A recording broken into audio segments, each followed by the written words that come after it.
Hello guys, welcome to channel. நம்ம இந்த வீடியோவில் என்ன பார்க்க போகிறோம் அப்படின்னா, நம்ம ஏன் வந்து தங்கம் வாங்கணும் அப்படிங்கிறத பார்க்க போகிறோம். இப்போ நிறைய வந்து இன்வெஸ்ட்மெண்ட் பிளான்ஸ் இருக்குது, எஃப்டி, ஆர்டி அந்த மாதிரிலாம் இருக்குது. பட் எதனால நம்ம தங்கம் வாங்கணும் அப்படிங்கிறத பார்ப்போம்.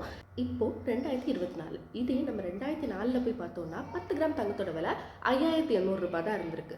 அதே இப்போ பார்த்தோம்னா 58,000 வந்திருக்கு. கிட்டத்தட்ட 10 மடங்கு விலை ஜாஸ்தியாக இருக்குது. அண்ட் நம்ம தங்கம் வாங்குறதுக்கு இது மட்டுமே ஒரு ரீசன் இல்லை. இது நம்ம ஒரு ஆர்டியாவோ எஃப்டியாவோ வச்சுருந்தோம் அப்படின்னா நமக்கு தேவைப்படும் போது அந்த ஃபுல் அமௌண்ட்டே நம்மளால் எடுத்துக்க முடியாது. அதோட மெச்சூரிட்டி பீரியட் வர வரைக்கும் நம்ம வெயிட் பண்ணணும். அதே இது நம்மகிட்ட வந்து கோல்டாக இருந்துச்சு அப்படின்னா நமக்கு தேவைப்படும் போது அடகு வச்சுக்கலாம், அப்படிலாம் விற்று கூட செய்யலாம். அதோட எக்ஸ்சேஞ்ச் வந்து நமக்கு ரொம்பவே ஈஸியாக இருக்குது. ஸோ இந்த மாதிரிப்பட்ட ரீசனுக்காக தான் நம்ம வந்து கோல்டு வாங்குறோம்.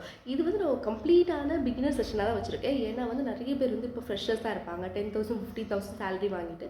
ஸோ அவங்களுக்கெல்லாம் இது வந்து ஏதோ ஒரு விதத்தில் ஹெல்ப்ஃபுல்லாக இருக்கும் தான் இந்த மாதிரிப்பட்ட வீடியோஸ் பண்ணேன். அண்ட் இப்போ நம்ம சேனலில் வந்து 8,000 சப்ஸ்கிரைபர்ஸ் இருக்கும். And thanks for your love and support and keep supporting. Happy new year. By.